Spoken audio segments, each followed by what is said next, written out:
जिनकी पुनित पावन पवित्र श्री महापुराण की कथा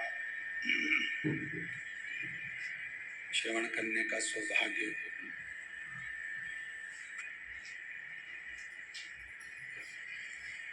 दोनों का बड़ा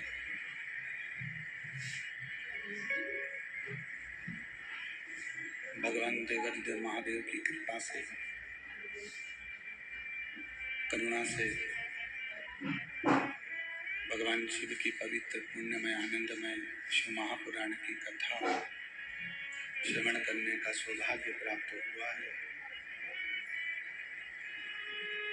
भगवान देवाधिदेव महादेव त्रिकालदर्शी कैलाशी अविनाशी भगवान शिव जो संपूर्ण विश्व का कल्याण करने वाले हैं, संपूर्ण जगत का उद्धार करने वाले हैं।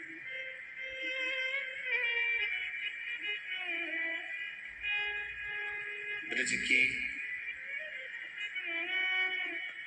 पवित्र भूमि जहाँ आप और हम भगवान शिव की पवित्र शिव महापुराण की कथा दामोदर मास के अवसर पर, कार्तिक मास के इस पवित्र अवसर पर, आवाज नहीं है, ठीक नहीं आ रही, पवित्र कार्तिक मास के अवसर पर भगवान शिव की ये पवित्र शिव महापुराण की कथा श्रवण करने का सौभाग्य आप और हमको प्राप्त हुआ है। बड़े भाग्यशाली हैं संपूर्ण क्षेत्र के वासी। वैसे तो भाग्यवान हैं आप सभी, क्योंकि ब्रज के निवासी हैं, ब्रज की पवित्र धरा पर आप विराजमान हैं। ब्रज की पवित्र भूमि पर आपका निवास है।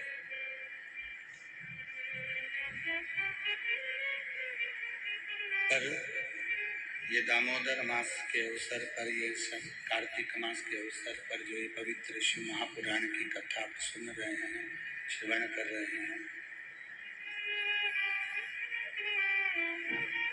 एक जीवन का सुख देने वाली है, एक जीवन का आनंद देने वाली है। कथा के मुख्य यजमान आयोजक परिवार श्री सुभाष चंद्र अग्रवाल जी बासैया, श्रीमती रेणु अग्रवाल जी, श्री सौरभ अग्रवाल जी बासैया, श्रीमती सोनल अग्रवाल जी एवं समस्त शिवभक्त परिवार कौशिकला जिला मथुरा जो इस पवित्र शिव महापुराण की कथा का आयोजन करवाए। एक बार श्री सुभाष चंद्र जी के लिए, श्री सौरभ जी अग्रवाल जी के लिए जोरदार ताली बजाकर स्वागत, वंदन अभिनंदन।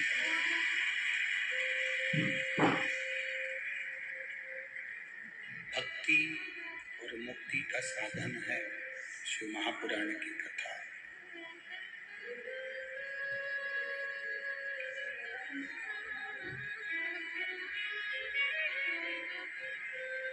कहते हैं मुक्ति को ढूंढने के लिए अगर निकल रहे हो, मुक्ति को ढूंढना है, तो उसके लिए सबसे मूल है, सबसे प्रबल है, सबसे प्रथम है आपकी भक्ति।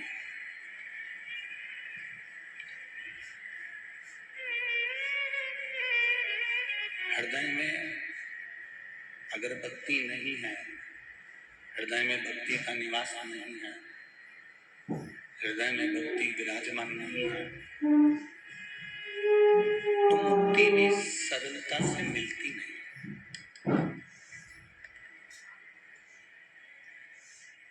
अब भक्ति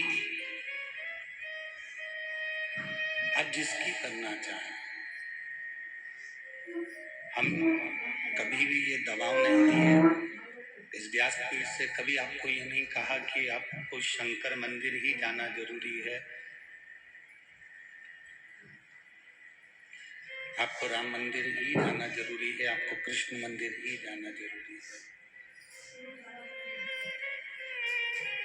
इस कथा के माध्यम से आपको ये जरूर कहा कि तुम्हारी मर्जी पड़े तो तुम राम को भज लो, तुम्हारी मर्जी पड़े तो तुम कृष्ण को भज लो, तुम्हारी मर्जी पड़े तो तुम शिव को भज लो। तुम्हारी मर्जी हो माँ जगत जननी दुर्गा भवानी अष्टभुजा धात्री देवी को भज लो। ये आपके ऊपर निर्भर करता है कि आप किसका भजन कर रहे हो, आप किसको भज रहे हो।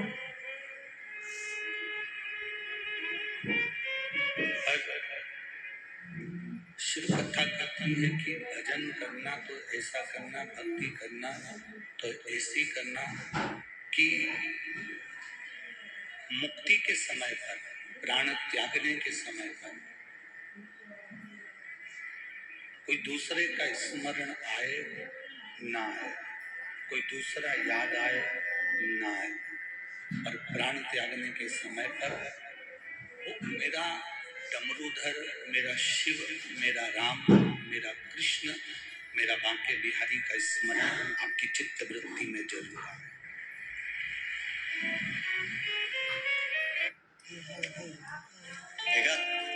All done.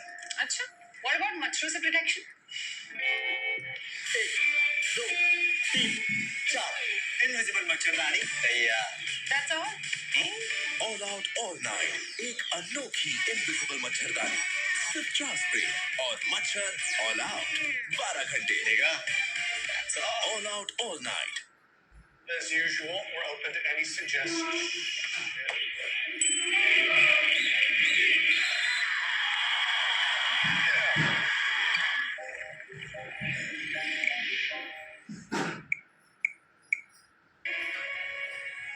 शहनाई की आवाज भी थोड़ी सी बढ़ा लो।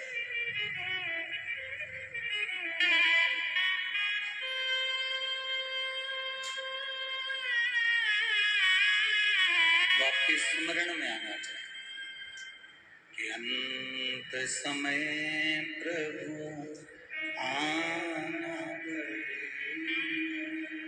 और वचन दिया को निभाना, आए ना आए प्रभु कुटुंब कबीला, अंत समय प्रभु आना,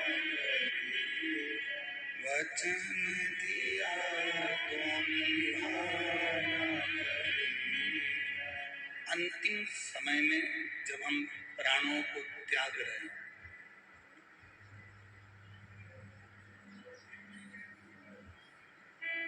उस समय पर उस परमात्मा का स्मरण जरूर। हम पहले एक बार कथा में कहे थे, आप लोगों के स्मरण में होगा, जितने लोग टीवी पर कथा सुनते रहे हो, जितने लोगों ने कथा का स्मरण किया हो, कथा श्रवण करी हो, तो उन्होंने भी अपनी चित्त वृत्ति में ये बात उतारी होगी, उन्होंने भी अपने भीतर ये बात को उतारा होगा। हमने एक बार कथा में पहले भी कहा है, पहले भी वर्णन किया है कि परमात्मा से, भगवान से ये प्रार्थना करते रहना चाहिए, भगवान से ये कहते रहना चाहिए कि हमारे आने की सूचना आप 9 महीने पहले दे देते। बोलो सही है कि गलत है? अरे जम के तो बोलो, सही है ना? भगवान से कहते रहना चाहिए कि हमारे आने की सूचना आप 9 महीने पहले दे देते हो।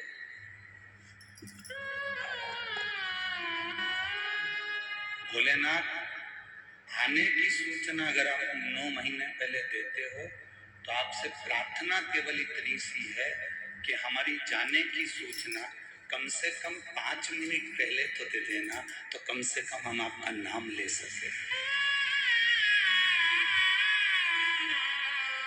जब आने की सूचना 9 महीने पहले देते हो तो जाने की सूचना भी 5 मिनट पहले मिले, तो हम आपका भजन कर सकें, हम आपका स्मरण कर सकें। पर ऐसा नहीं होता।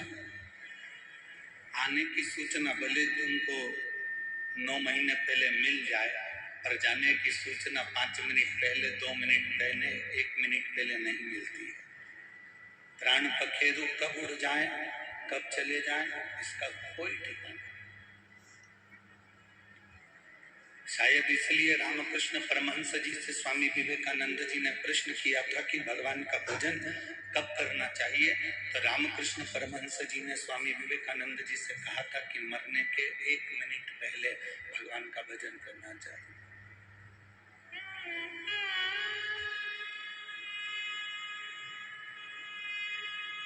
रामकृष्ण परमहंस जी ने जब कहा कि मरने के 1 मिनट पहले भगवान का भजन करो, तो स्वामी विवेकानंद ने कहा हमको कैसे मालूम पड़ेगा कि वो 1 मिनट कौन सा है।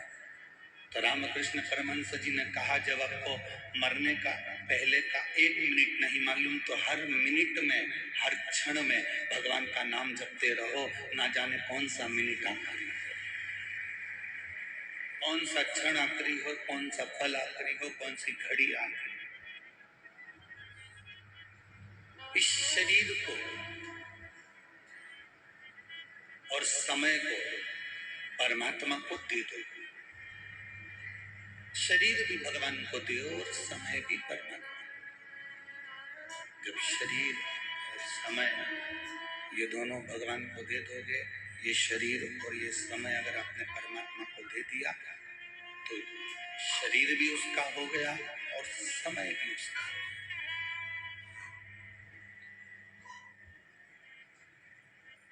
शरीर भी उसका, समय भी उसका। हम भगवान को बेलपत्र दे देते हैं, पुष्प दे देते हैं, भगवान को प्रसाद दे देते हैं, भगवान को चंदन दे देते हैं, भगवान को श्रीफल दे देते हैं, भगवान को पेड़ा दे देते हैं, भगवान को लड्डू दे देते हैं, भगवान को सारी सामग्री हम दे देते हैं। पर भगवान को हम 2 चीजें नहीं दे पाते, एक ये शरीर और एक समय।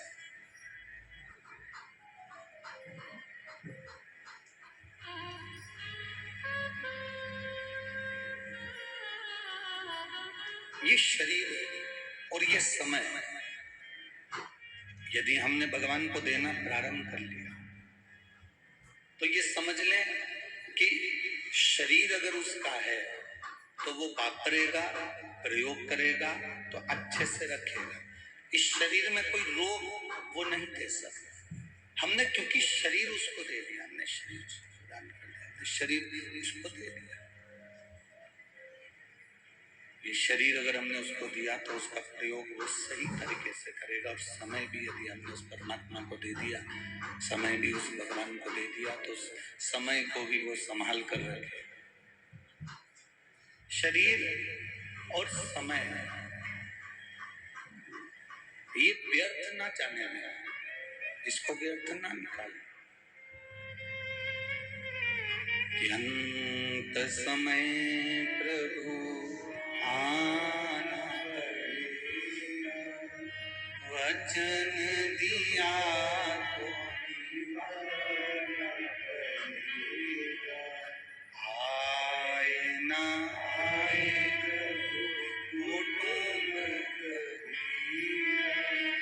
अंत समय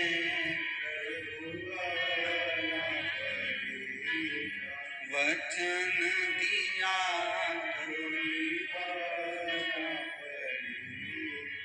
अंत समय प्रभु। शरीर भी दे दो उसको, समय भी दे दो उसको। जब ये शरीर उसका हो गया, समय भी उसका हो गया, तो वो संभाल लेगा। रोग कब आया, बीमारी कब आई, जब शरीर को आपने अपना बनाकर रखा।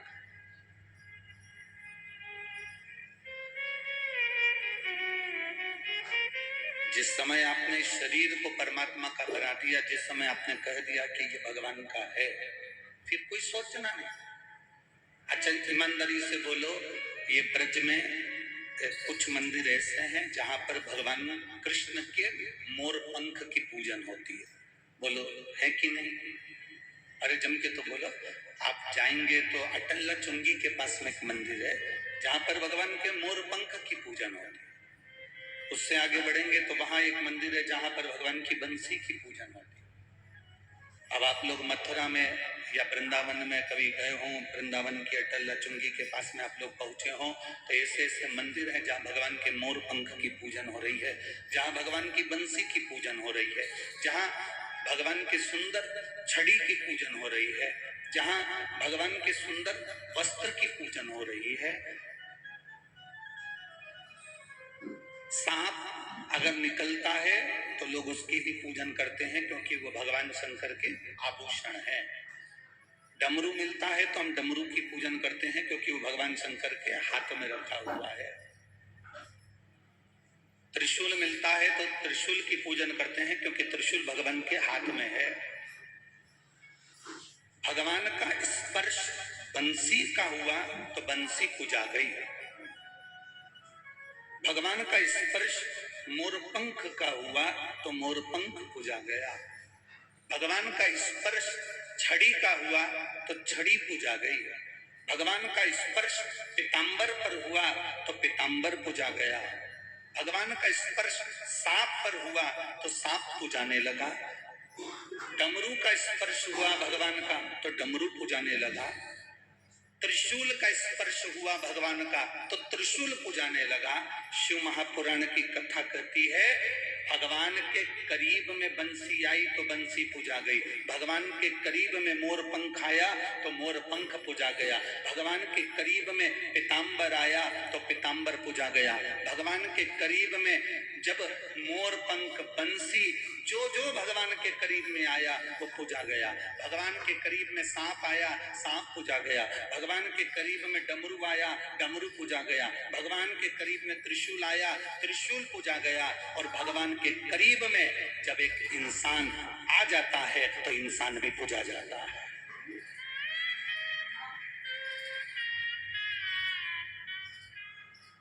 आप उसके स्पर्श में आओ तो आप उसके करीब में आओ, आप उसके नजदीक में, आप उसके पास में हो। जब आप उसके नजदीक में आओगे, जब आप उसके स्पर्श में आओगे, जब आप उसके नजदीक में पहुंचोगे, जब आप उसके पास में पहुंचोगे, उसका करीब में जब आप पहुंचोगे तो आपकी भी पूजा। बस उसके नजदीक में जैसे जैसे आएंगे, जैसे जैसे उसके पास में पहुंचेंगे, जैसे जैसे उसके करीब में पहुंचेंगे, वैसे वैसे आप भी पूजाना प्रारंभ कर देंगे। आप भी उसके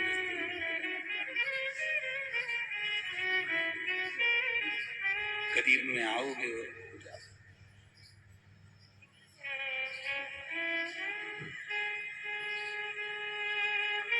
हम क्यों कहते हैं, सभी लोग मना करते हैं आप लोगों को कि शंकर भगवान के शिवलिंग का स्पर्श मत करो। बहुत बहसबाजी होती है, बड़े बड़े लोग उस टीवी पर बैठकर डिबेट करते हैं। कोई कोई यूट्यूब पर अपना अपना विचार डाल देता है, कोई फेसबुक पर, कोई इंस्टाग्राम पर अपने अपने विचार डाल देते हैं। शंकर जी का शिवलिंग छूना चाहिए, नहीं छूना चाहिए। कोई बड़े बड़े बहुत विद्वान कोई कहेगा छुओ, कोई कहेगा नहीं छुओ, कोई कहेगा ऐसा करो, कोई कहेगा ऐसा करो।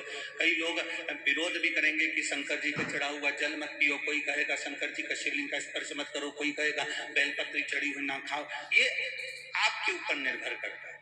जिसने पुराण नहीं पढ़ी वो संकोच करेगा। जिसने शिव महापुराण को, लिंग पुराण को, नर्मदा पुराण को, स्कंद पुराण को जिसने दिल से एक बार भी पढ़ लिया वो कभी विचार नहीं करेगा, क्योंकि हर पुराण में, चाहे शिव पुराण हो, लिंग पुराण हो, नर्मदा पुराण हो, स्कंद पुराण हो, प्रत्येक पुराण में लिखा है कि शंकर भगवान पर चढ़े हुए जल का जो आचमन कर लेता है वो 3 पापों से दूर हो जाता है, उसके कष्ट दूर हो जाते हैं। ये हाथ लगते हैं छोटे पर सपने बड़े बुनते हैं। जितना उत्सुक इनका मन है उतने ही मुलायम इनके हाथ। डेटॉल फोमिंग हैंड वॉश से करें इन नन्हे हाथों की रक्षा। अब जर्म्स का ना कोई डर, ताकि ये बढ़े बेफिक्र।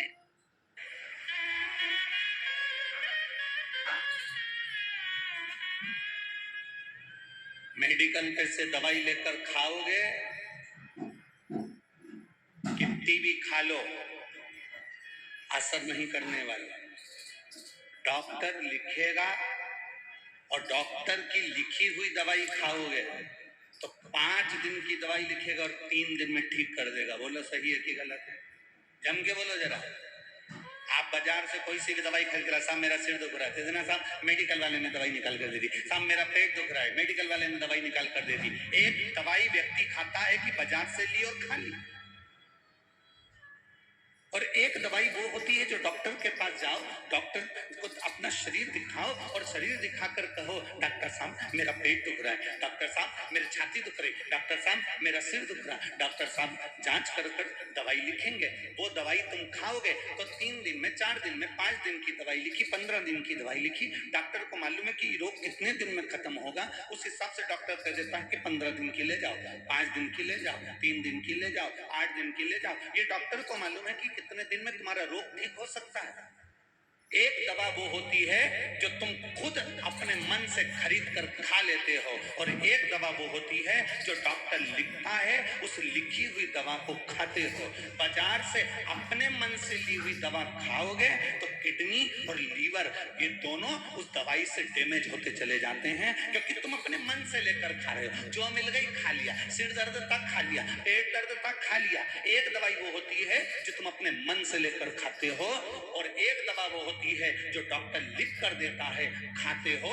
इन दोनों में अंतर है। जो तुमने मन से लेकर खाई उससे साइड इफेक्ट कितना हुआ, कितनी लीवर कितनी किडनी डैमेज हुई, ये आपको नहीं मालूम। आप तो खा लिए, थोड़ी देर सिर बंद हो गया, आपने तो खा लिया, थोड़ी देर पेट बंद हो गया, पर डॉक्टर ने जो लिखी उसको आपने खाया तो डॉक्टर को मालूम है कि इस दवाई से साइड इफेक्ट ना हो तो एक दवाई और लिखता है, इस दवाई से ये कमजोरी ना आए तो वो एक दवाई और लिखता है। कभी भी डॉक्टर एक अकेली गोली नहीं लिखेगा, उसके साथ में 2-3 और लिखेगा। जो डॉक्टर की लिखी हुई खाते हैं वो अंत तक भी मजबूत बने रहते हैं, उनकी ना किडनी ना लीवर कुछ खराब नहीं होता। और जिनका तकलीफ आई मन से ली खा लिया, तकलीफ आई मन से ली खा लिया, तकलीफ आई मन से लिया और खा लिया। आखिरी में क्या होता है कि किडनी और लीवर बेकार हो जाता है। आखिरी में क्या होता है कि शरीर डैमेज हो जाता है, शरीर बेकार, फेफड़े बेकार, हार्ट बेकार। 2 दवा, एक दवा लिखी हुई है, एक दवा मन से ली गई। बस आप भी इस कथा को अपने अंदर धारण कर कर रखना। वेद व्यास जी ने जो लिखा, पुराणों में, शास्त्रों में, वेदों में जो वर्णन किया, उसको पढ़कर लेओगे तो कभी भी डैमेज नहीं होगे, और ये दुनिया के कहने पर लोगे तो डैमेज हो सकते हैं। वेदव्यास जी ने जो कहा, वेदव्यास जी ने जो लिखा, वेदव्यास जी ने जो लिख दिया, वेदों में, शास्त्रों में, पुराणों में वेदव्यास जी जो लिख रहा है, इन शास्त्रों में वेदव्यास जी ने जो वर्णन किया, अगर उसके अनुसार हम चलेंगे तो हमारी जिंदगी सार्थक हो। लोग हमसे कहते हैं गुरुजी आप कहते हो शंकर जी पे चढ़ा हुआ जल पीना चाहिए, आप कहते हो शंकर जी पे चढ़ी हुई बेलपत्र खाना चाहिए, ये कहीं हमारे शास्त्रों में वर्णन है? हम कहते हैं एक बार दिल से कौमार खंड को पढ़िए, एक बार दिल से पार्वती खंड को पढ़िए, एक बार दिल से शिव महापुराण के विद्येश्वर संहिता को पढ़िए। आपको ज्ञात हो जाएगा कि शंकर जी पे चढ़ी हुई बेलपत्र की महत्वता क्या है। आपको ज्ञात हो जाएगा शंकर जी पे चढ़े हुए जल की महत्वता क्या है। एक पत्र आया है,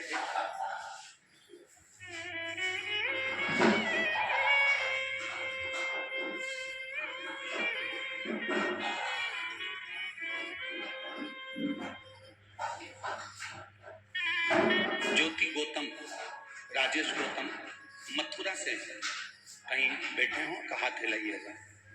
ज्योति गौतम, राजेश गौतम मथुरा से कहीं बैठे हो तो हाथ हिलाइएगा। जहां भी बैठे हो अपने दोनों हाथ हिलाइएगा। ज्योति गौतम, राजेश गौतम, मथुरा। मोबाइल नंबर ये है, तेरी कृपा बिना न हिले एक भी अणु, लेते हैं श्वास तेरी कृपा से तनो तन। गुरुदेव, मेरा नाम ज्योति गौतम है, मेरे पति का नाम राजेश गौतम है। हमारी शादी गुरुदेव 20 साल पहले हुई थी। गुरुदेव 1 दिसंबर 2022 को 2002 को मेरी शादी हुई है। गुरुदेव 1 दिसंबर 2002 को मेरा शादी हुआ और मेरे यहाँ 20 साल से कोई औलाद नहीं थी गुरुदेव। और गुरुदेव जब शादी हुई उसके बाद से मेरा गर्भ नहीं ठहरा, ना मुझे संतान की प्राप्ति हुई। सारे मथुरा के डॉक्टर, आगरा के डॉक्टर, दिल्ली के डॉक्टर सबको दिखा लिया, पर इन 20 वर्षों में 20 साल में कोई औलाद की प्राप्ति नहीं हुई। तब 2022 में आपकी कथा सुनी और मेरे पति ने मुझसे कहा कि अगर वो सियोर वाला महाराज इतने प्रमाण देकर बात करता है तो तू सफेद आंकड़े की जड़ अपनी कमर में तुमरुका जी का नाम लेकर बांध और शंकर जी के मंदिर अपन दोनों पति पत्नी रोज जल चढ़ाने चलते हैं। अब डॉक्टर के दरवाजे पर नहीं, अब शिव के दरवाजे पर जाएंगे। और अपन भी ब्रज की रज में रहते हैं। मैंने कई बार सुना है कि ब्रज की रज के जो महादेव हैं वो भी साधारण नहीं। चलो अपन चलते हैं। हम दोनों पति पत्नी ने शंकर के मंदिर जाना प्रारंभ करा। गुरुदेव 20 साल शादी के हो गए थे, डॉक्टरों के चक्कर खूब लगा लिए, संतान नहीं हुई। 1 महीना निकल गया, पत्नी बोली, गुरुजी तो बोले थे कि 3 महीने में रिजल्ट आ जाएगा। 2 महीना, 3 महीना, 4 महीना, 5 महीना निकल गए, पर संतान की प्राप्ति नहीं हुई, गर्भ नहीं ठहरा। गुरुदेव मेरा विश्वास हारने लगा, पर मेरे पति का विश्वास नहीं हारा। मेरे पति ने कहा, अब अपन दोनों मिलकर पशुपति व्रत करते हैं। तुम तुम्हारा प्रसाद बनाना, मैं मेरा प्रसाद बनाऊंगा। तुम भी दिए लेकर चलना, मैं भी दिए लेकर चलूंगा। मैं भी मंदिर जाऊंगा, तुम भी जाना। मैंने अपने पति से कहा, लोग हंसेंगे, तुम थाली लेकर मंदिर जाओगे। पत्नी कहती है, तो पति कहता है कि चिंता मत करो, मेरा बाबा खाली झोली नहीं रखता। गुरुदेव कुछ ही समय निकला, पशुपति व्रत का दूसरा सोमवार था और बाबा की कृपा से मेरी पत्नी के गर्भ में, मेरे पत्नी के पेट में दर्द होना प्रारंभ करा। डॉक्टर को दिखाया, उसका गर्भ ठहर गया। 14 बाबा की कृपा से 25 अप्रैल 2023 को बाबा ने कृपा करी और मेरे घर में पुत्र रत्न की प्राप्ति 20 साल। लाइजॉल फिनाइल से बेटर हुआ तो अपना नाम बदल लूंगा। चलो टेस्ट करते हैं। जर्म्स मारने में लाइजॉल 10 गुना बेटर है। पर फिनाइल तो सस्ता है। सस्ता? फिनाइल के 3 ढक्कन के मुकाबले लाइजॉल सिर्फ 1 ढक्कन लगता है। लाइजॉल दे फिनाइल से 10 गुना बेटर क्लीनिंग, मारे 10 गुना जर्म्स और लगे बस 1 तिहाई। बनो स्मार्ट, करो लाइजॉल स्टार्ट। के बाद कहीं बैठे हैं? अच्छा, तीसरी वाली है रेडी। अच्छा हाँ ठीक है, हाथ हिला दो एक बार। बच्चे को लाए हो, थोड़ा सा ऊंचा कर दो अगर लाए हो। हाँ ऊंचा करो उसको। ये 20 वर्ष के बाद बाबा ने दिया है, उसका फोटो हमारे पास में यहाँ है, आप पहले वीडियो पर देख सकते हैं। हाँ एक बार बच्चे को ऊंचा कर दो। हाँ एक बार ऊंचा करिए उसको। हाँ हर हर 20 वर्ष के बाद तू देता क्यों ना देगा? बैठिए। शंभु शरणे मांगो घड़ी, दुख दया करी।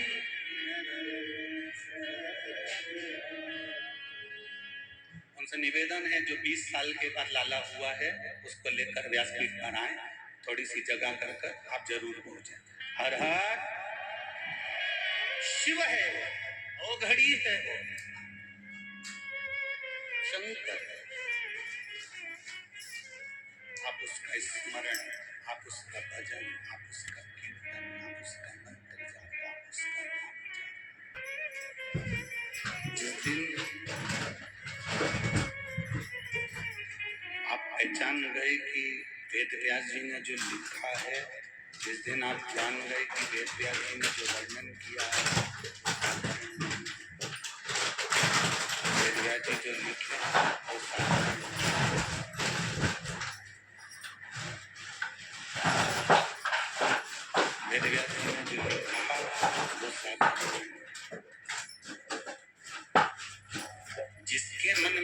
संशय हो,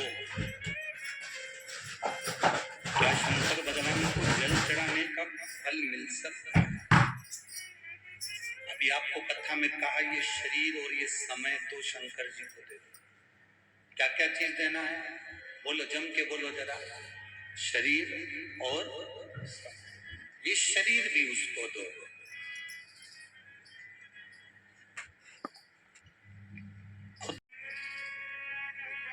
बिच्छुआ, बिच्छुड़ी डब्बी में अच्छी नहीं लगती, पांव की उंगली में अच्छी लगती है और उससे मालूम पड़ता है कि ये सौभाग्यशाली है।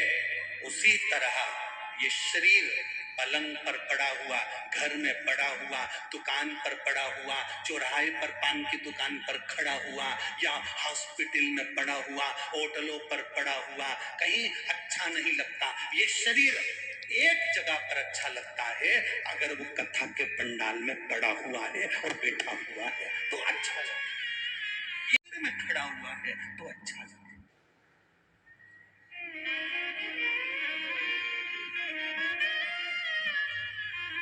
जैसे बिछुड़ी पहनने के बाद नारी सौभाग्यवती कहलाती है, उसी तरह रोज रोज मंदिर जाओ, रोज रोज कथा में जाओ, रोज रोज पंडाल में जाओ, कथा श्रवण करने जाओ, तो जैसे नारी की बिछुड़ी देखकर उसको सौभाग्यवती कहा जाता है, आप कथा सुनने के लिए रोज जाओ तो लोग भी आपका नाम चेंज कर देंगे। ये आ गया शंकर जी का भगत, ये आ गया महाराज जी का भगत, ये आ गया पुजारी जी, ये आ गया पंडित जी, ये आ गया ये जी भगत जी।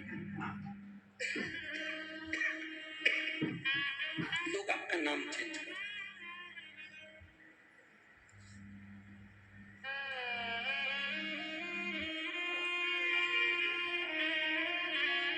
कई लोगों यहाँ पर भी कुछ कुछ माताएं ऐसी बैठी होंगी जो मंदिर जाती होंगी जल चढ़ाने के लिए, तो लोग उनको कही देते हैं, ये आ गई सीवर वाले महाराज की चेली। बैठी है क्या ऐसी है? तो उनको लोग कही देते हैं, ये आ गई सीवर वाले महाराज की चेली। और कई कई तो पतियों भी कह देते, देख तू बार बार वो सीवर वाले महाराज कुछ बता देता और तू करने बैठ जाती है। पागल मगल हो गई है क्या? पीछे आवाज नहीं है, पीछे आवाज नहीं है बाबू, इधर साइड, इधर इधर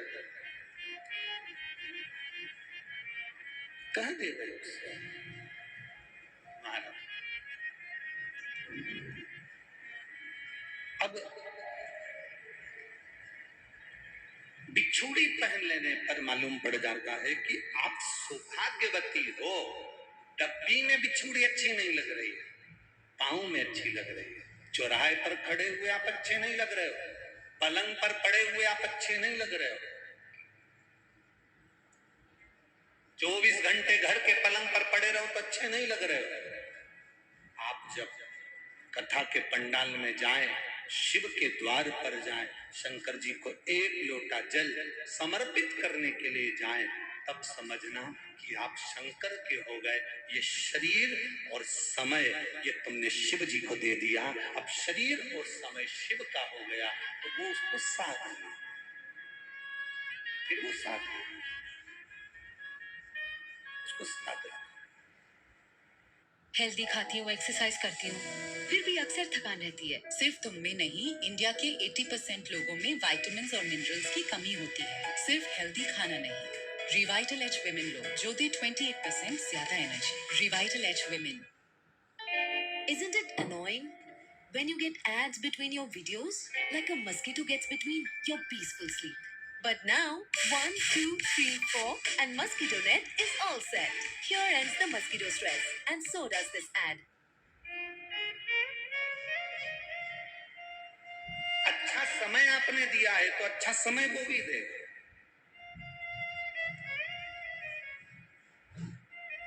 ब्रह्मा जी का सिर कट गया तो ब्रह्मा जी ने क्या झूठ बोलना छोड़ दिया था? कटा हुआ सिर ब्रह्मा जी का लुढ़कता लुढ़कता लुढ़कता गया, और कटा हुआ सिर जब लुढ़कता गया तो कर्मनाशा नदी प्रकट हो गई। परंतु उस मुख ने भी झूठ बोलना बंद नहीं करा। क्यों? क्योंकि ये जो झूठ बोलने का क्रम है ये ब्रह्मा के मुख में आ चुका था, ये बुद्धि में बैठ चुका। अच्छी आदत बच्चों को सिखाना पड़ती है, बुरी आदत बच्चों को सिखाना नहीं पड़ती। अपने आप आ जाती है। अच्छी आदत बच्चों को सिखाना पड़ेगी। बेटा दूध पिया करो, बेटा जाओ पढ़ाई करा करो, बेटा चलो मम्मी को प्रणाम करो, पिताजी को प्रणाम करो, चलो मंदिर जाओ, एक लोटा जल उठाओ, शंकर जी को चढ़ा के आओ, चलो दादाजी आए हमको दंडवत करो, प्रणाम करो, बेटा झूठ मत बोलो, बेटा ऐसा मत करो। अच्छी आदत बच्चों को डालना पड़ेगी, अच्छी आदत बच्चों को सिखाना पड़ती है, पर बुरी आदत कोई माता पिता अपने बच्चे को नहीं सिखाते, पर बुरी आदत बच्चे में अपने आप आ जाती है, अपने आप आएगी। उस बच्चे को झूठ बोलने की आदत कभी मां नहीं डालती, परंतु अपने आप आ जाती है। बच्चे को गलत करने की आदत मां नहीं डालती, अपने आप आ जाती है। बच्चों में एक दूध पीने की आदत मां डाल रही है, पर कोई दुनिया की मां नहीं होगी जो अपने बच्चे के हाथ में मदिरा की दारू की बोतल पकड़ाती होगी, बुरी आदत डालती होगी। कोई संसार की मां नहीं।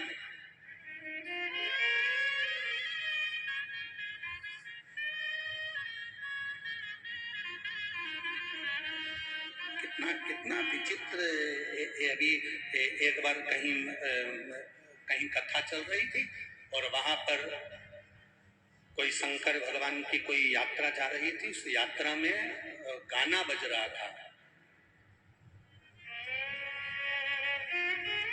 कि भोला भांग कुमारी में घोटत घोटत हारी। मां भजन गाड़ी में वो डीजे में गाना चल रहा था और लोग उसको नाच रहे थे और गा रहे थे। और फिर बाद में एक दूसरा कोई गाना आया कि पार्वती जी भांग घोट के शंकर जी को पिला रही है। अरे भैया, मेरी माता पार्वती इस पृथ्वी पर निवास करती है। मेरी माता पार्वती वो भी स्त्री है, मेरी माता पार्वती वो भी नारी है। मेरे भारत की नारी अपने पति को जब तंबाकू खाने नहीं देती तो माता पार्वती क्या भांग घोट कर देगी?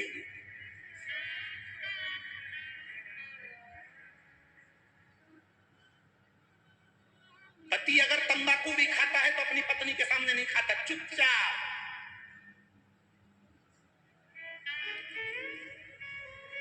चुपचाप। ऐसी कौन सी नारी बैठी है इस पंडाल में? ये लाखों की भीड़ है, लाखों की भीड़। ब्रज क्षेत्र की ये शिवपुराण एक पंडाल नहीं, एक पंडाल वाला गिन लो जो टेंट का लगा, दूसरा, तीसरा, चौथा, पांचवा, और पूरी भक्त जो बाहर बैठे हैं बिना पंडाल के। जरा अंदाजा लगाइए, लाखों की भीड़ में ऐसी कौन सी नारी बैठी है जो अपने पति को मदिरा पीने के लिए देती होगी? कौन सी नारी बैठी है जो अपने पति को तंबाकू खाने को देती होगी? ऐसी कौन सी नारी बैठी है जो अपने पति को गांजा पीने को देती होगी? ऐसी कौन सी नारी बैठी है जो अपने पति को चरस पीने को देती होगी? ऐसी कौन सी नारी बैठी है जो अपने पति को जहर पीने को देती होगी? भारत की भूमि पर कोई नारी अपने पति को तंबाकू नहीं देती।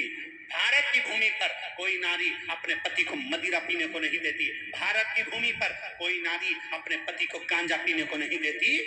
तो मेरे पार्वती मैया भी शंकर भगवान को जहर नहीं दे सकती, ये निश्चित।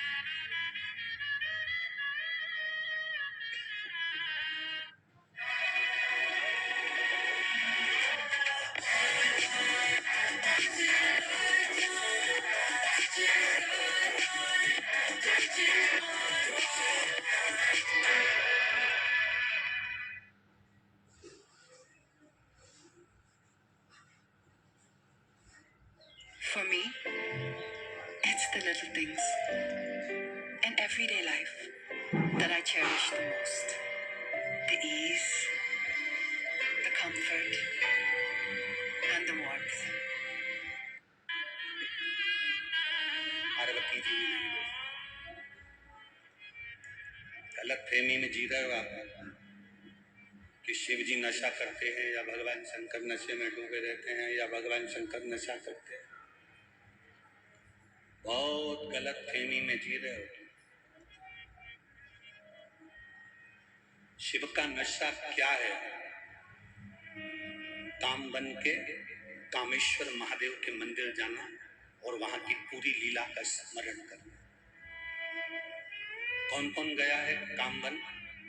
कामवन के कामेश्वर महादेव का मंदिर का दर्शन किस किसने करा? जरा हाथ उठाओ। करा है आप लोगों ने? रखिए आप।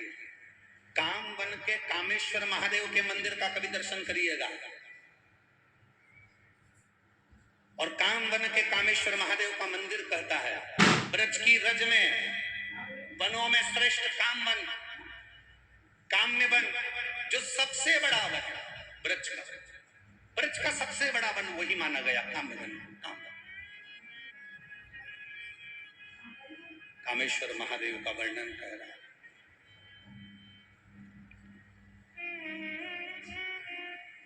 ये गलत भ्रांतियां लोगों ने भर दी।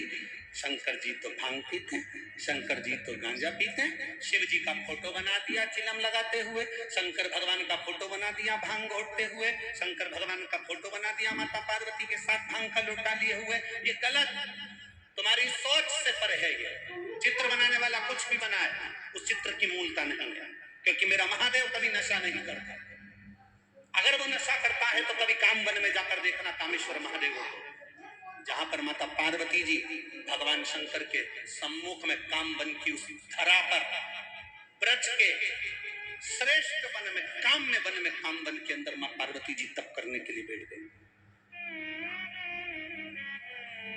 माता पार्वती जी तप करने के लिए बैठी। माँ पार्वती जब तप में लीन हुई, माता पार्वती जी जब तप में लीन होती है, तप करने के लिए बैठती है।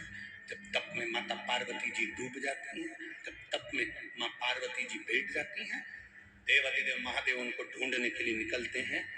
शिव जी पार्वती को ढूंढ रहे हैं। माता पार्वती जी को शंकर भगवान ढूंढ रहे हैं।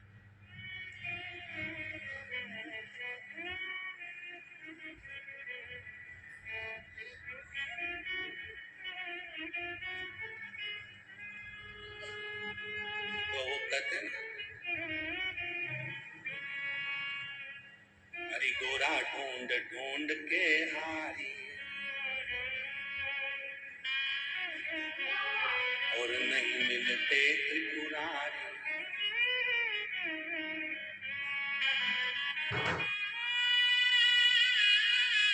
फिर कामवन आए त्रिपुरारी। अब भगवान शिव पार्वती जी तप में कामवन में बैठी, काम्य वन में तप में लीन हो गई। शिव जी ढूंढ रहे हैं। पहली बार शंकर भगवान पार्वती जी को ढूंढने के लिए निकले और कामवन की पवित्र भूमि पर ब्रज की रज में मेरे बाबा पहुंचे।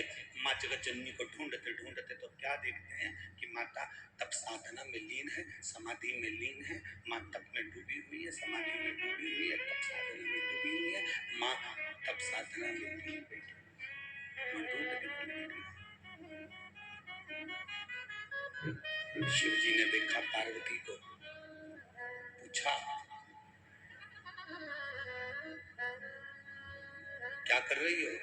पार्वती जी बोली प्रभु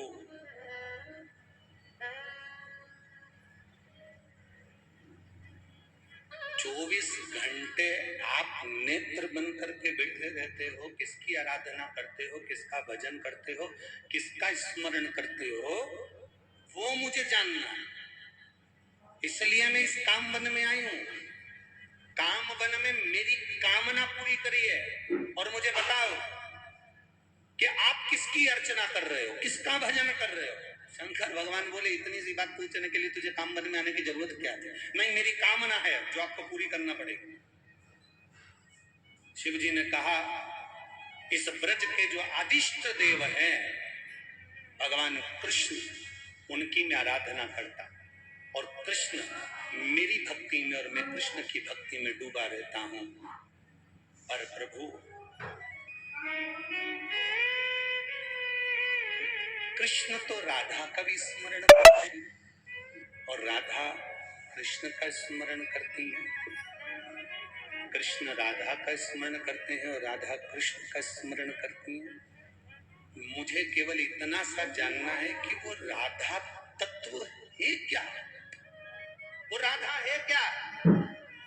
अब जरा ध्यान देना, दुनिया के लोग कहते हैं शंकर नशा करते हैं। शिव नशे में डूबे रहते हैं, शंकर भांग का नशा, गांजे का नशा करते हैं, दुनिया के लोग भ्रम में जी रहे हैं।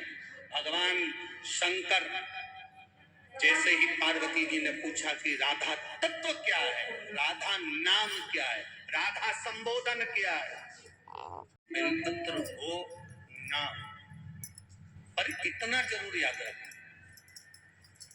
कि शंकर जी पे चढ़ी हुई अगर बेलपत्र भी आपको मिल जाए और आप उसको धोकर भगवान शंकर को समर्पित कर देते हो तो उतना ही फल मिलता है जितनी आप बेलपत्र को लेकर आए हो, शंकर जी को आपने समर्पित करा है, उतना ही फल शिव जी पे चढ़ी हुई बेलपत्र को चढ़ाकर भी प्राप्त कर सकते।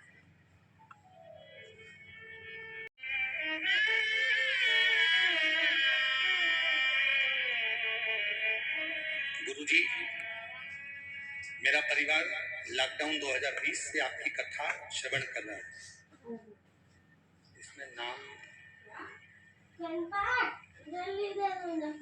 देखो, कई नाम आएगा। मैं दिल्ली शास्त्री पार्क, जमुना पार्क परिवार सहित आई हूँ। गुरुदेव, 2005 में विवाह हुआ, संतान की प्राप्ति नहीं हुई। डॉक्टरों का इलाज करवाया 2005 से,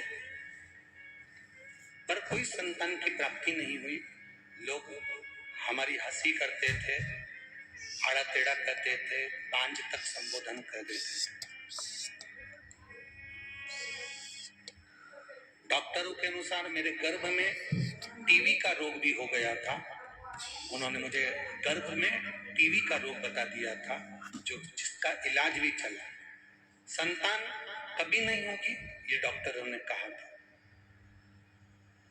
तभी हमने 2020 तक इलाज करवाया, उसके बाद हमने दवाइयां बंद कर दी। 2021 में हमने डॉक्टर से फिर कोई दवाई नहीं ली और सारी दवाइयां लेना बंद कर दी। मैंने 2022 को पशुपतिनाथ का व्रत किया, 3 महीना इंतजार किया, कोई सफलता नहीं मिली।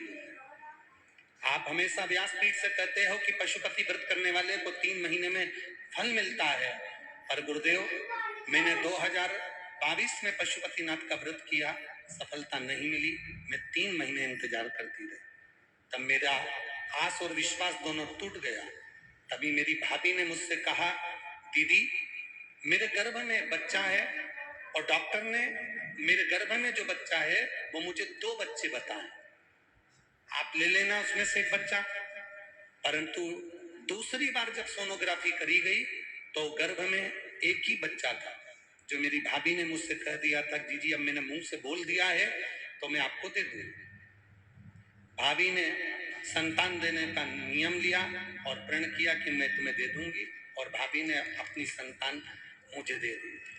पर गुरुदेव, लड़ाई तो इस बात की थी कि पशुपति व्रत मैंने करा था तो मेरा गर्भ क्यों नहीं फैला। तब मेरा बड़ा दुख मेरे हृदय में आया। पर गुरुजी, पशुपति व्रत का केवल 3 महीने के बाद में जब 4था महीना फिर आया और सोमवार का दिन आया तो गुरुदेव पता नहीं बाबा की क्या मर्जी, मेरा गर्भ ठहर गया और बाबा की कृपा से मेरे गर्भ से बाद में 11/2/2023 को पुत्र रत्न की प्राप्ति हुई, जिसको मैं यहाँ प्रणाम करने के लिए लेकर आई। ये शिव तत्व है। ओम हरि शंभु त्रिकालदर्शी।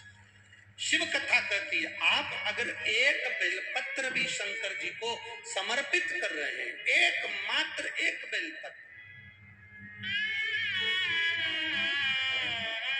जरूरी नहीं कि वो बेलपत्र प्रेशर खोलो गला पकड़ रहा है बहुत ज्यादा, जरूरी नहीं कि एक बेलपत्र आप अपने घर से लेकर जाएं या एक लोटा जल आप अपने भाव के, आप तो वहां जो शंकर भगवान को बेलपत्र समर्पित है, जो शिव जी के पास में बेलपत्र है, आप उसको उठाकर धोकर भी अगर आप समर्पित कर रहे हैं तो देवाधिदेव महादेव उसको स्वीकार कर रहे हैं, भगवान शंकर उसको स्वीकार कर रहे हैं, भगवान शिव उसको ले रहे हैं।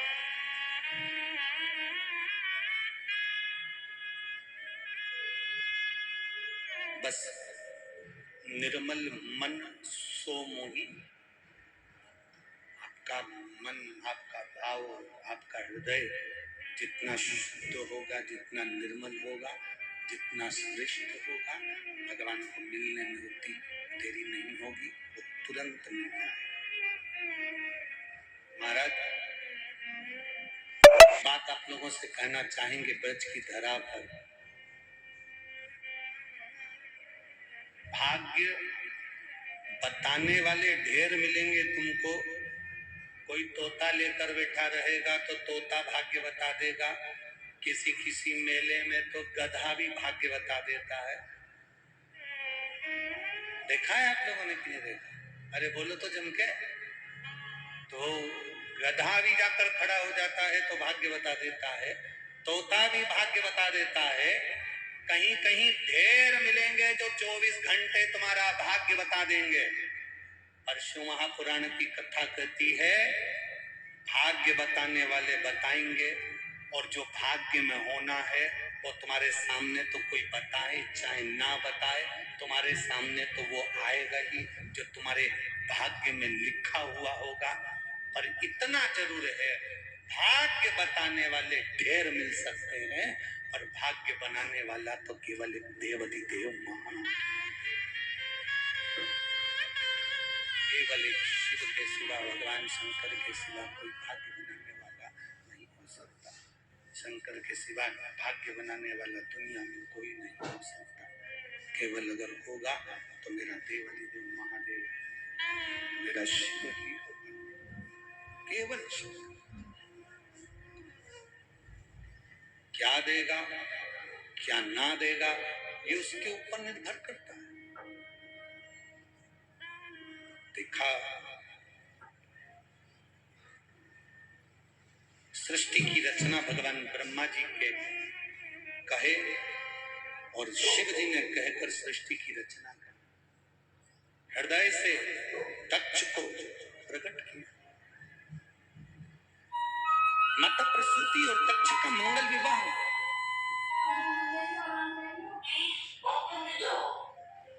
कई कन्याओं का जन्म हुआ। उसके बाद भी दक्ष प्रजापति ने मां जगत जननी से, जगदम्बा से, दुर्गा भवानी से एक बेटी और मांगी। मां, मुझे एक बेटी और दे दीजिए, एक बेटी और मुझे दे दो मां, बस इतनी कृपा, मेरे एक बेटी का जन्म और हो जाए।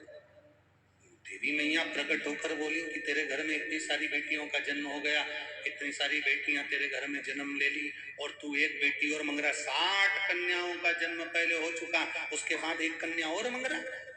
अरे दक्ष कहते हैं कि मुझे बेटा नहीं चाहिए, मुझे बेटी दो। बेटा एक कुल को तारता है और बेटी 2 कुल को तारता।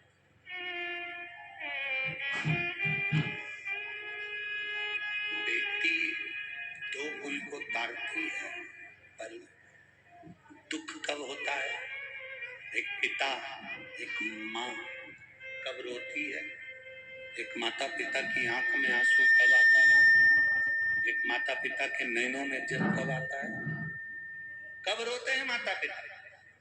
जिस दिन बेटी जन्म लेती है उस दिन से पिता माँ 2-2 रुपए जोड़ना प्रारंभ कर देते हैं। यहाँ जितनी माताएं बैठी है, जितने भाई बैठे हैं, जिसके घर में बेटी जन्म लेती है तो वो उस दिन से जोड़ना प्रारंभ कर देते हैं। साड़ी अच्छी आ गई, मायके से मिल गई, बेटी को दे देंगे, चढ़ावे में रख देंगे, संभाल के बेटी के लिए, संभाल के बेटी के अंदर, और पलंग के अंदर, बिस्तर पेटी में नीचे दबा कर, कोई श्रृंगार का डब्बा आ गया रख दिया, कोई डब्बा मिल गया रख दिया, कोई बर्तन आ गया रख दिया, कोई भांडा आ गया रख दिया, कोई सामान आ गया रख दिया। बेटी के लिए माता पिता 2-2 रुपए जोड़ना प्रारंभ कर देते। 2-2 रुपए माता पिता जोड़ते हैं, जोड़ कर एकत्रित करते हैं, 2-2 रुपए इकट्ठा करना प्रारंभ कर देते हैं। और जब 2-2 रुपए माता पिता जोड़ते हैं और मालूम पड़े बेटी किसी दूसरे के साथ बिना बताए जाकर विवाह कर लेती है, तो बेटी कभी खुश मत होना इस बात के लिए कि मैंने जिसको चाहा मैंने उससे शादी कर ली, मैंने विवाह कर लिया, मैंने शादी कर ली। जिन पिता ने जिन माता ने 2-2 रुपए जोड़े तेरी शादी के लिए और तू दूसरी जगह जाकर शादी कर लेती है, तो इतना अंदाजा जरूर रखना कि माता पिता का वो 2-2 रुपया जुड़ा की जुड़ा रह गया और तेरी शादी के बाद में तू 2-2 रुपए के लिए मोहताज जरूर एक बार जिंदगी में होए, ये निश्चित है।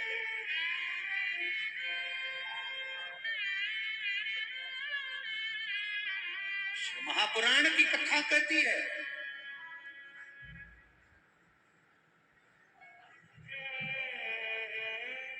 94 तरह के नरक, उन नरकों से बेटी का कन्यादान पिता को नरक से बचा लेता है।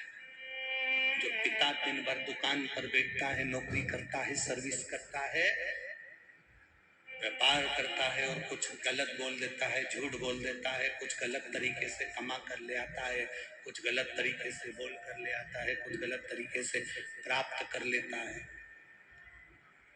जब वो अपनी बेटी का हाथ पीला करता है, जब बेटी का कन्यादान करता है, कन्यादान का जब संकल्प करता है पिता, अपनी पत्नी के साथ बैठकर बेटी का हाथ पीला करता है, कन्यादान करता है।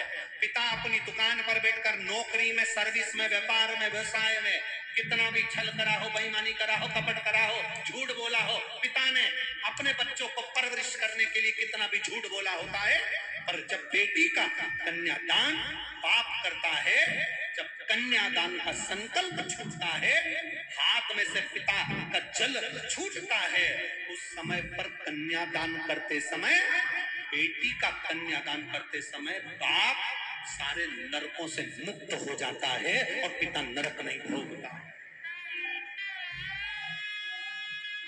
पिता नरक नहीं भोगता।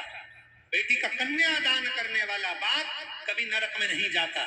अब ये बेटियों पर निर्भर है कि आप अपने पिता को कन्यादान का मौका दे रहे हो कि ना दे रहे। ये बेटियों पर निर्भर है कि आप अपने पिता को कन्यादान करने का मौका दोगी कि नहीं दोगी। हमारा निवेदन इस व्यासपीठ के माध्यम से, ब्रज की धरा से, ब्रज की भूमि से, ब्रज की रज से है,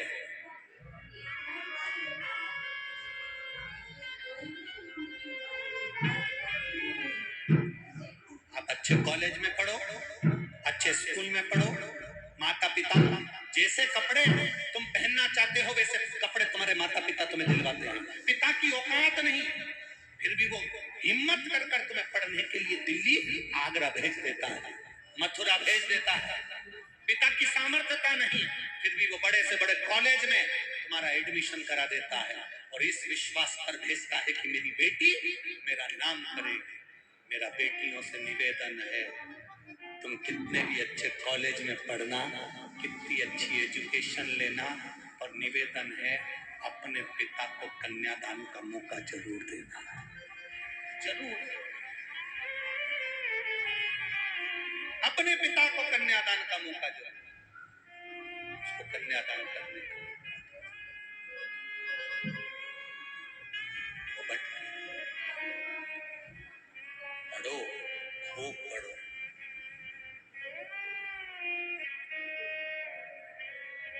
भगवान शंकर की बेटी अशोक सुंदरी, अशोक सुंदरी इतनी सुंदर थी, इतनी सुंदर थी, जिनकी पुनीत पावन पवित्र श्री महापुराण की कथा श्रवण करने का सौभाग्य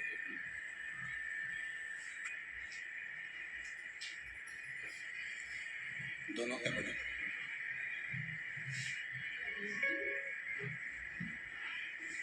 भगवान देवाधिदेव महादेव की कृपा से, करुणा से, भगवान शिव की पवित्र पुण्यमय आनंदमय शिव महापुराण की कथा श्रवण करने का सौभाग्य प्राप्त हुआ है। भगवान देवाधिदेव महादेव त्रिकालदर्शी कैलाशी अविनाशी भगवान शिव जो संपूर्ण विश्व का कल्याण करने वाले हैं, संपूर्ण जगत का उद्धार करने वाले हैं।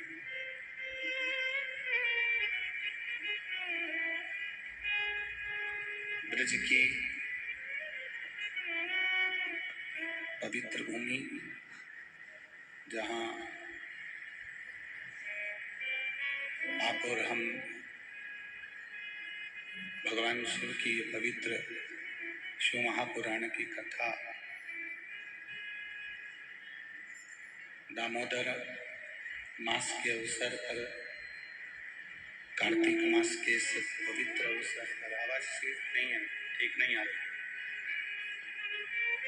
पवित्र कार्तिक मास के अवसर पर भगवान शिव की ये पवित्र शिव महापुराण की कथा श्रवण करने का सौभाग्य आप और हमको प्राप्त हुआ है। बड़े भाग्यशाली हैं संपूर्ण क्षेत्र के वासी। वैसे तो भाग्यवान हैं आप सभी, क्योंकि ब्रज के निवासी हैं, ब्रज की पवित्र धरा पर आप विराजमान हैं। ब्रज की पवित्र भूमि पर आपका निवास है।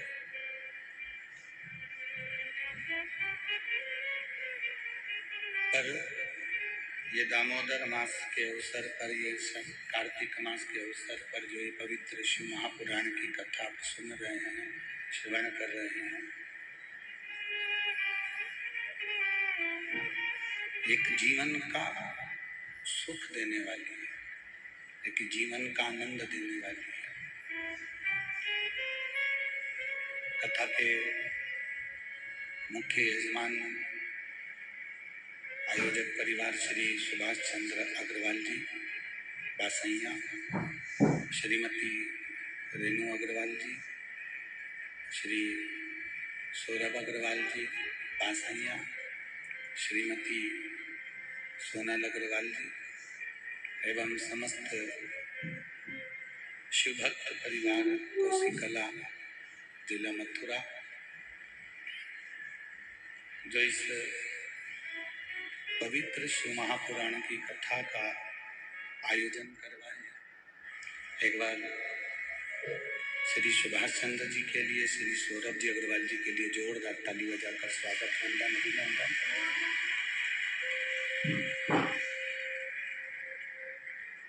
भक्ति और मुक्ति का साधन है शिव महापुराण की कथा।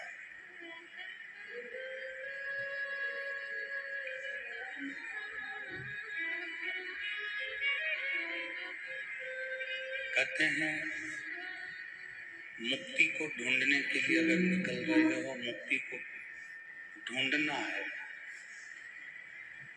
तो उसके लिए सबसे मूल है, सबसे प्रबल है, सबसे प्रथम है आपकी भक्ति।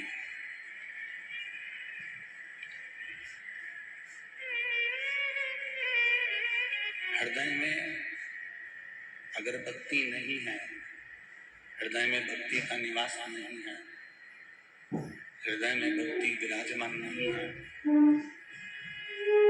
तो मुक्ति भी सरलता से मिलती नहीं।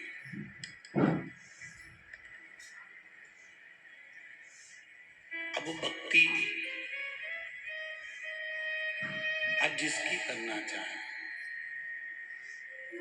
हम कभी भी ये दबाव नहीं दिए, इस व्यासपीठ से कभी आपको ये नहीं कहा कि आपको शंकर मंदिर ही जाना जरूरी है, आपको राम मंदिर ही जाना जरूरी है, आपको कृष्ण मंदिर ही जाना जरूरी है। इस कथा के माध्यम से आपको ये जरूर कहा कि तुम्हारी मर्जी पड़े तो तुम राम को भज लो, तुम्हारी मर्जी पड़े तो तुम कृष्ण को भज लो, तुम्हारी मर्जी पड़े तो तुम शिव को भज लो। तुम्हारी मर्जी हो माँ जगत जननी दुर्गा भवानी अष्टभुजा धात्री देवी को भज लो। ये आपके ऊपर निर्भर करता है कि आप किसका भजन कर रहे हो, आप किसको भजन कर रहे हो।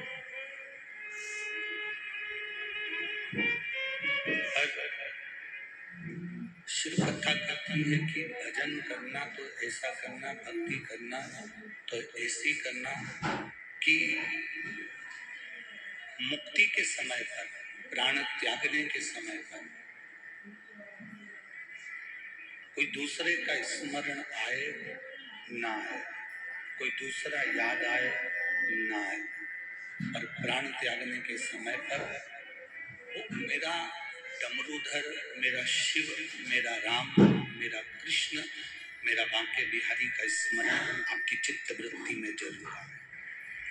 अपने पति को गांजा पीने को नहीं देती तो मेरे पार्वती मैया भी शंकर भगवान को जहर नहीं दे सकती। ये निश्चित।